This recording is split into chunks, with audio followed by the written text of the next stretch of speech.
meu nome é professora Renata. Vim trazer aqui para você o conteúdo programático do concurso do TJ Ceará, que vai ser organizado pela banca FGV. Trouxe aqui para você o conteúdo na parte de Direito Administrativo, que é uma disciplina comum aos dois cargos de nível médio, tanto técnico administrativo quanto técnico judiciário.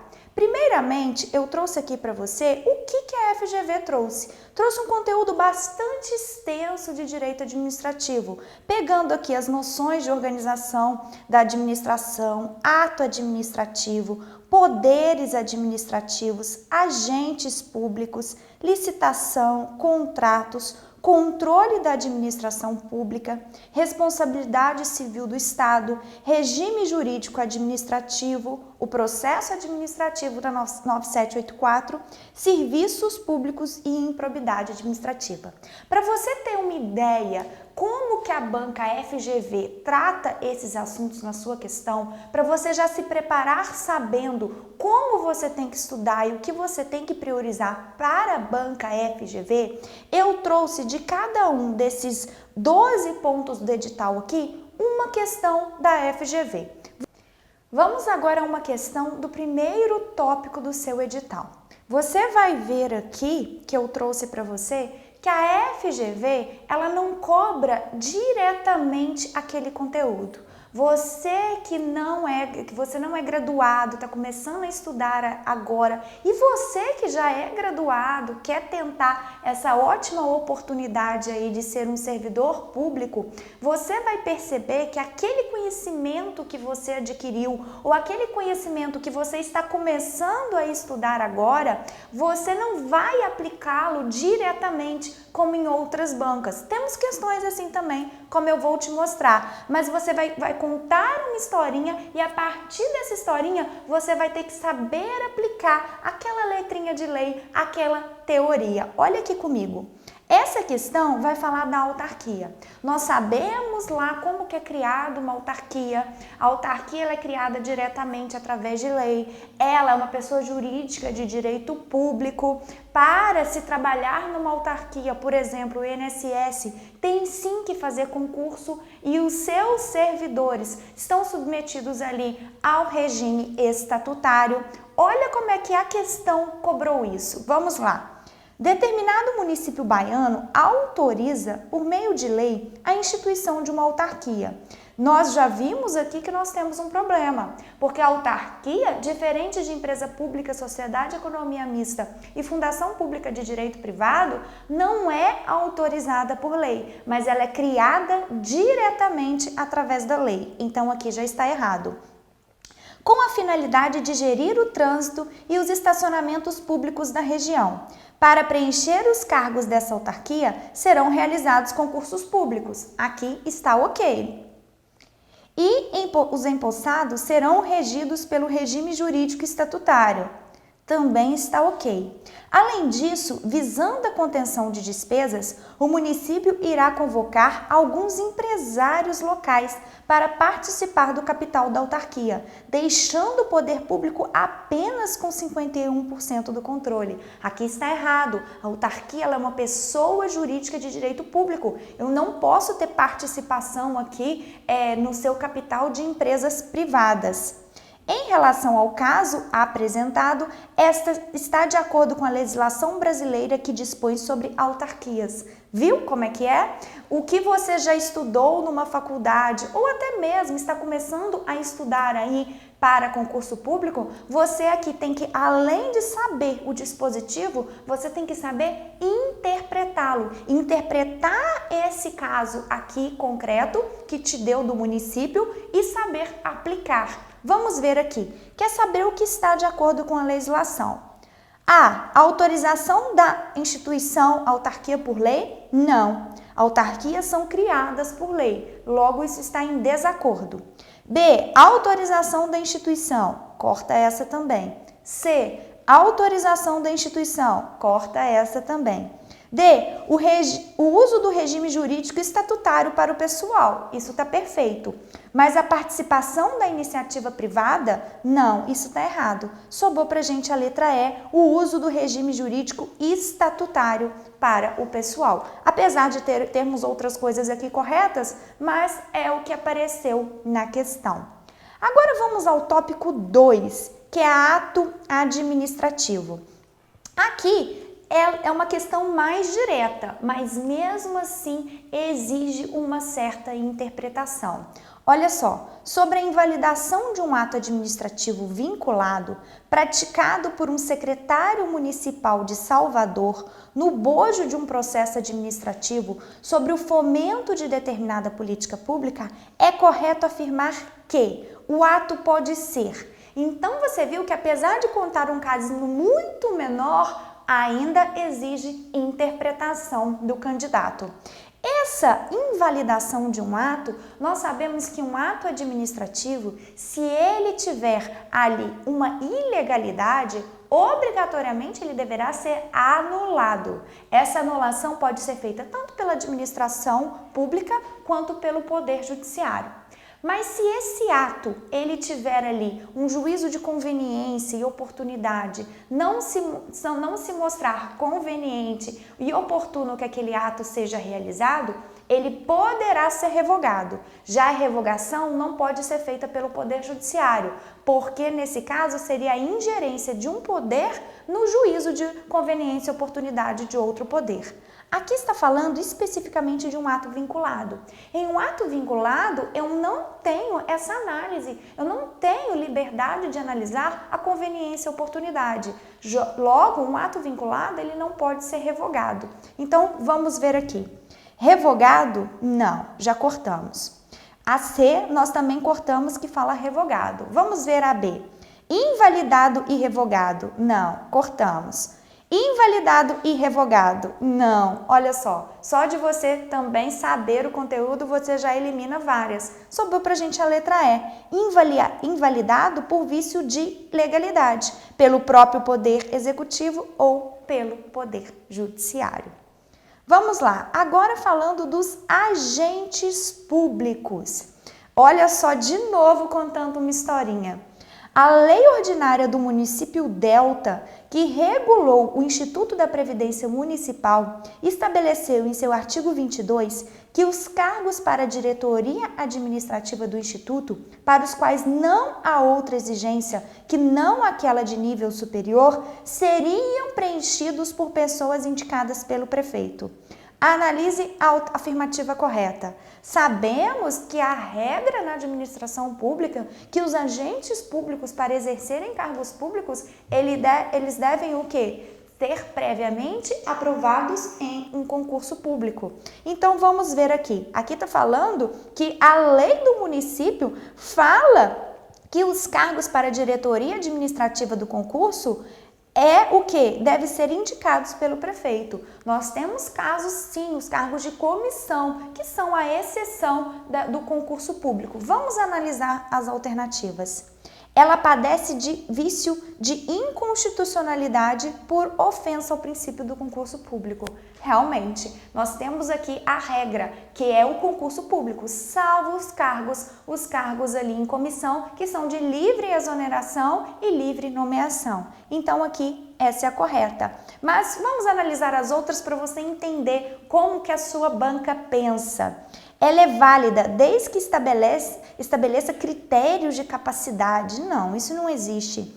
Ela padece de vício de incompetência, já que a fixação de cargo de direção deve ser efetivada via decreto. Viu? Ela começa a inventar coisas também.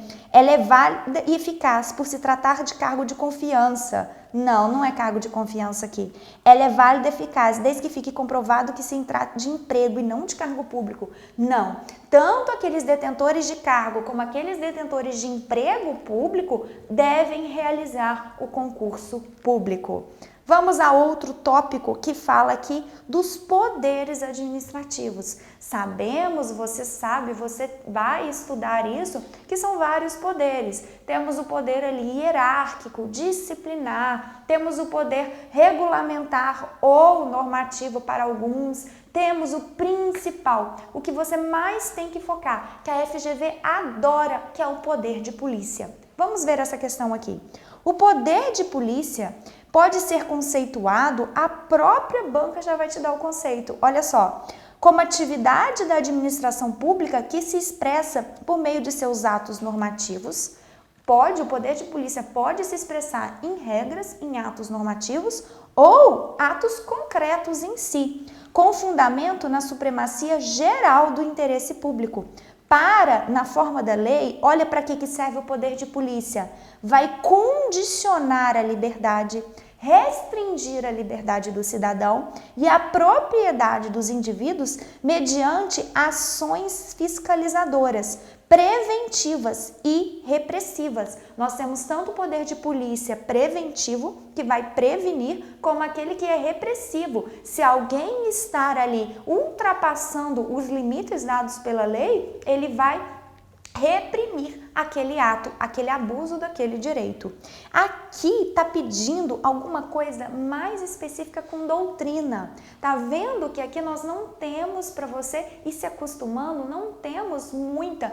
A banca FGV, ela gosta de letra de lei sim. Nós vamos ver que tem muitas questões de letra de lei, mas ela também vai trazer súmulas, ela também vai cobrar de você um pouquinho ali de doutrina. E aqui está falando que nós temos, de acordo com as modernas doutrinas de jurisprudência, o poder de polícia nós temos que, em regra, o poder de polícia só pode ser feito por pessoa jurídica de direito público.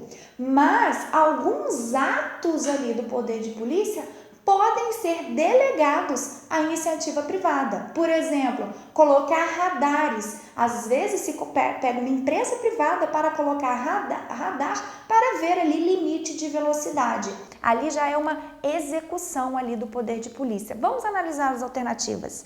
Delegável na fase de fiscalização de polícia, pois está ligado ao poder de gestão do Estado. Vamos ler todas. Delegado na fase de sanção. Não, sanção não pode ser delegado. Só o Estado aplica multa, só o Estado aplica ali as sanções. Delegável em qualquer fase também está errada. Delegado em qualquer fase está errada.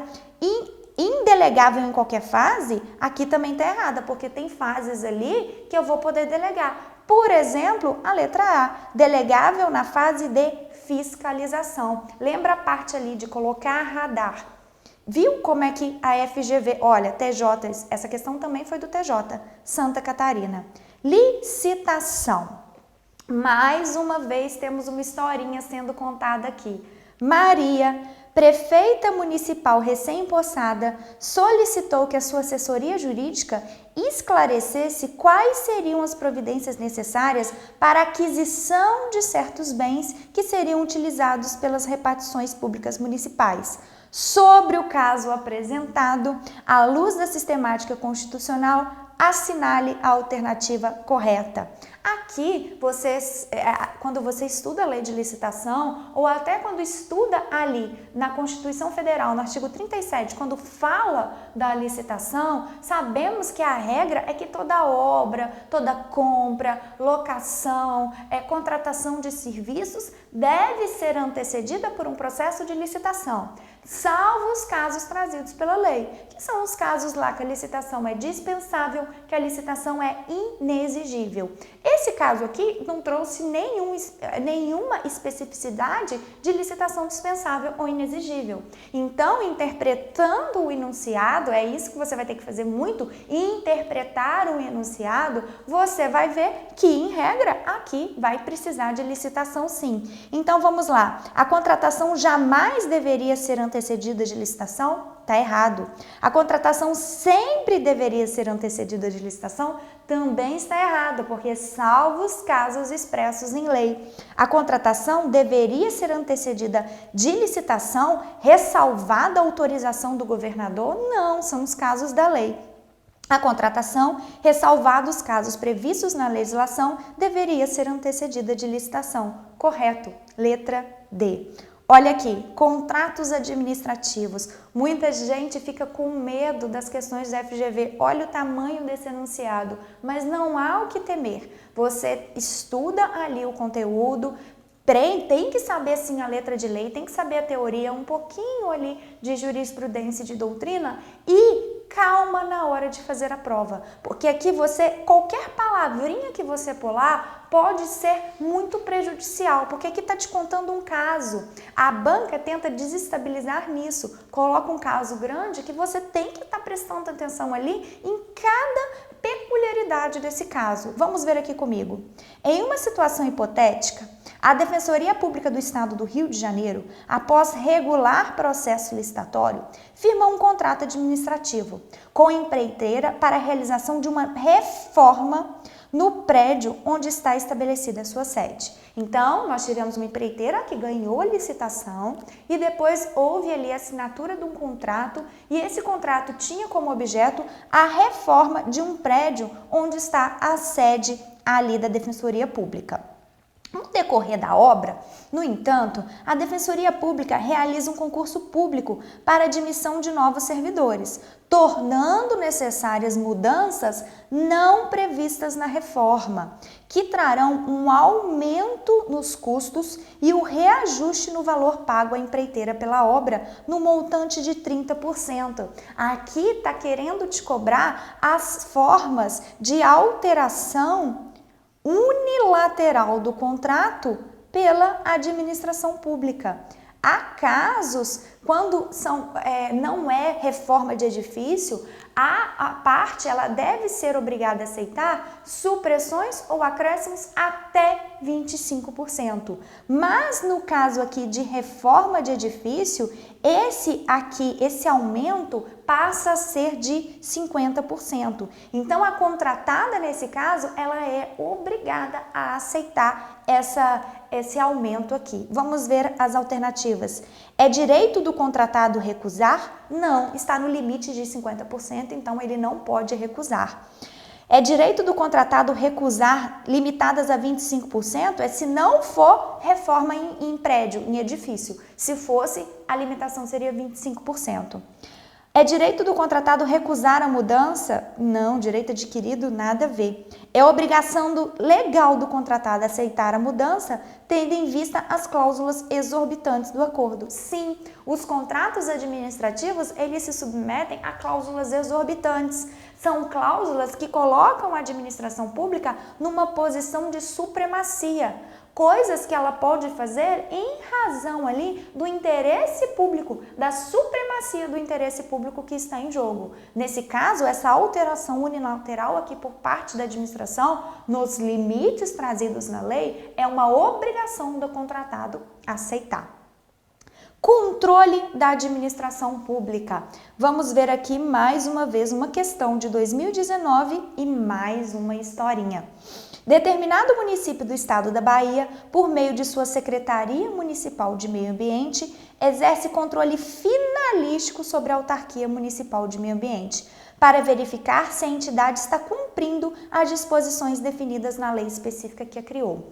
Entes da administração direta cria entidades da administração indireta, que é o FASE. Nós temos fundação pública, autarquia, sociedade de economia mista e empresa pública. Só que essas entidades da administração indireta, elas não estão subordinadas aos entes da administração direta.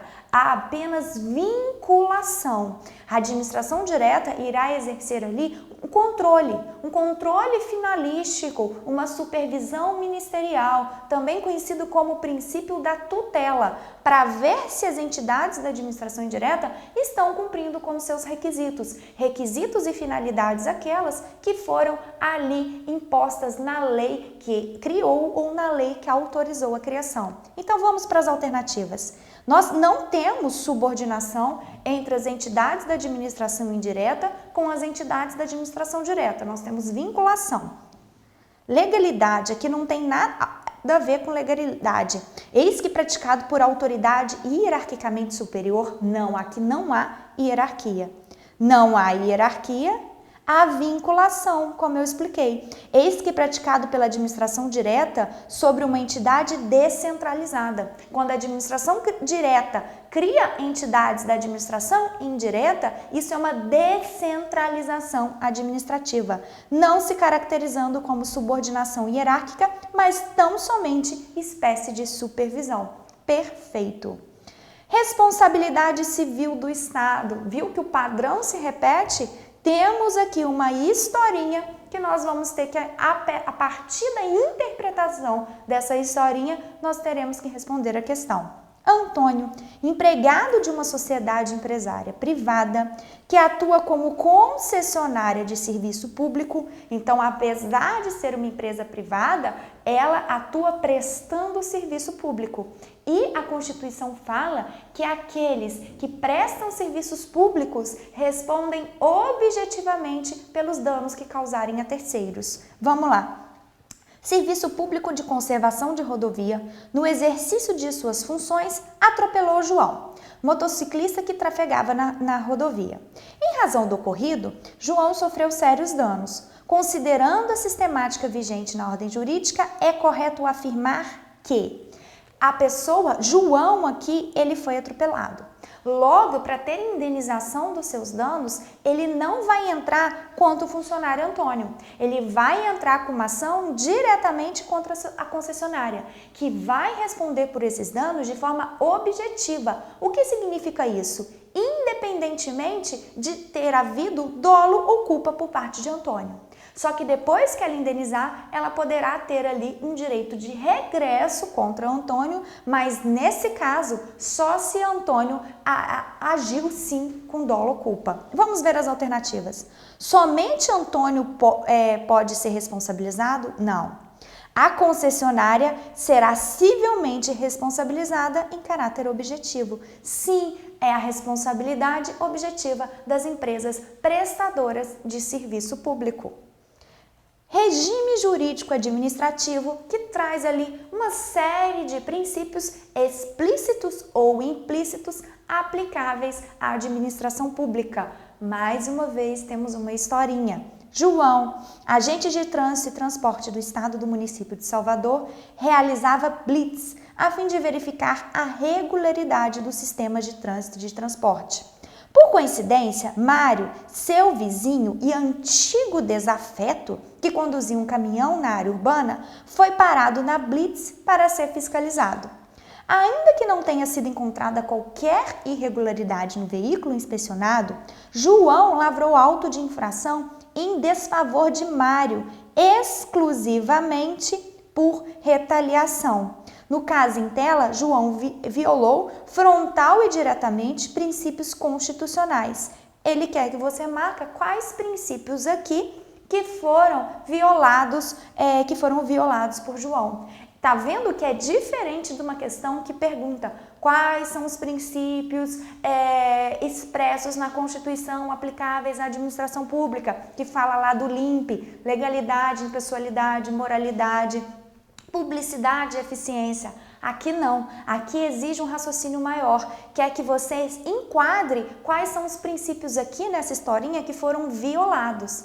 Olha, ele não agiu com moralidade, porque ele usou o serviço público, ele usou as funções dele de agente público para tratar alguém ali de uma forma abusiva, um desafeto seu. Nesse caso, ele não foi impessoal na prestação daquele serviço público. Logo, aqui, ele feriu os princípios da moralidade e da impessoalidade. Os agentes públicos, na realização das suas tarefas, eles não podem privilegiar ou desfavorecer algum cidadão ali por seus motivos pessoais, pelos seus sentimentos pessoais.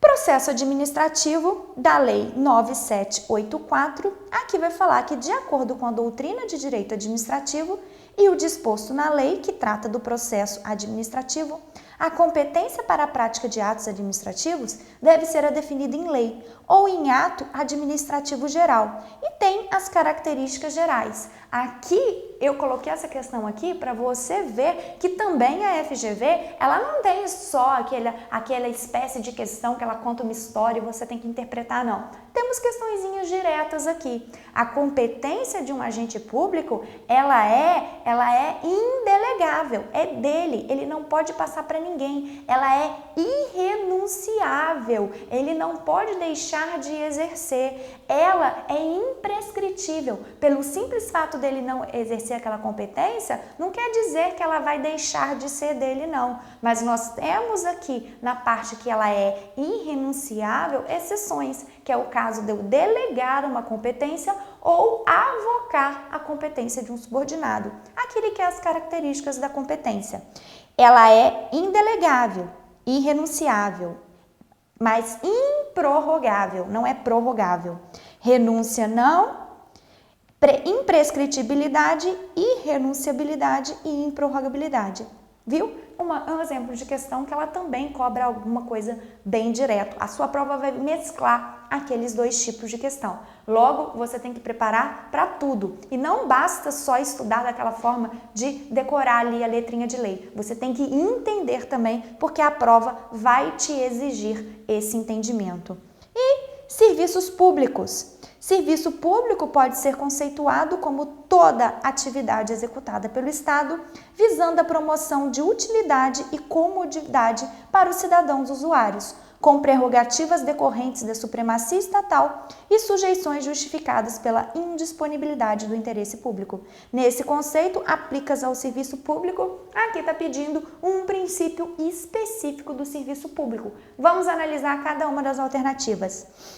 Continuidade do serviço público. Sim, temos o princípio da continuidade, segundo o qual as atividades administrativas devem ser prestadas de forma ininterrupta. Até aqui está ok. Razão pela qual o ordenamento jurídico veda a greve dos servidores públicos. Aqui está errado. Não, os servidores públicos têm sim direito à greve, mas esse direito à greve será exercido nos termos da lei. Só que essa lei não existe. Logo, entraram com mandado de injunção, que é um remédio constitucional que se entra quando você está impossibilitado de exercer um direito por falta de norma regulamentadora, e o STF, no mandado de injunção, mandou aplicar aos servidores públicos a lei de greve, no que couber, da iniciativa privada. Atualidade, segundo o qual o serviço deve ser prestado com modernidade das técnicas, do equipamento e das instalações e sua conservação, bem como visando a sua melhoria e expansão. Sim, aqui está o conceito certinho de atualidade. Vamos ver os demais. Universalidade, segundo o qual o serviço deve ser prestado de forma geral a todas as pessoas, em igualdade de condições, não podendo ser interrompido pelo inadimplemento do usuário. Primeiro, pode ser interrompido pelo inadimplemento, sim, e essa questão de interrupção tem mais a ver com o princípio da continuidade. Modicidade, segundo o qual o serviço deve ser prestado com tarifas acessíveis à população. Sim, modicidade de tarifas. Com preço público subsidiado pelo poder público, garantindo a gratuidade aos comprovadamente insuficientes. Não, aquela tarifa é paga pelo usuário. E aqui nós não temos essa gratuidade para os hipossuficientes. Impessoalidade, segundo o qual o serviço deve ser prestado em igualdade de condições para qualquer usuário e não pode o particular prestador do serviço invocar em qualquer hipótese a exceção do contrato não cumprido. Está errado, porque há hipótese sim, depois de um prazo lá, e ele tem que entrar na justiça para isso, pode invocar. Viu? Vamos aqui ao último tópico do seu edital, que fala da improbidade administrativa. João, mais uma historinha para não perder o costume, sempre com o João, né? Agente público municipal no exercício de suas funções de forma culposa, isso é importante, você tem que tomar o hábito aqui, quando for estudar, conseguir ao ler o enunciado, saber definir aqui, saber marcar aquilo que é importante. Porque quando ele for contar ali um caso concreto, ele vai misturar coisas que são fundamentais para você responder, mas vai colocar coisas que não fazem nenhuma diferença, justamente para tentar que você perca dentro do texto aquilo que é fundamental para uma resposta. Então, João, no exercício das suas funções, isso daqui é importante, de forma culposa, a pretexto de viabilizar a ampliação de programa de política pública na área do turismo local, celebrou o contrato de rateio de consórcio público sem suficiente e prévia dotação orçamentária e sem observar as formalidades previstas em lei. Você tem quatro espécies de improbidade administrativa, mais uma não cai muito. As três mais importantes é enriquecimento ilícito, a segunda é prejuízo ao erário e a terceira é lesão a princípios. A única que admite forma culposa, as demais só será punido aquele que agiu com dolo, é prejuízo ao erário. E essa conduta aqui que ele descreveu é justamente a conduta de improbidade administrativa que causa prejuízo ao erário. E aqui está falando, como eu disse que essa informação era importante, que ele cometeu prejuízo ao erário de forma culposa. Então ele pode ser responsabilizado sim, porque a única modalidade que aceita a responsabilização de maneira culposa é essa daqui. Vamos ler as alternativas. Não cometeu ato de improbidade administrativa, corta. Olha só como que você já consegue cortar 3 alternativas. Não cometeu ato de improbidade. Não cometeu ato de improbidade. Ficamos aqui com a D e com a E.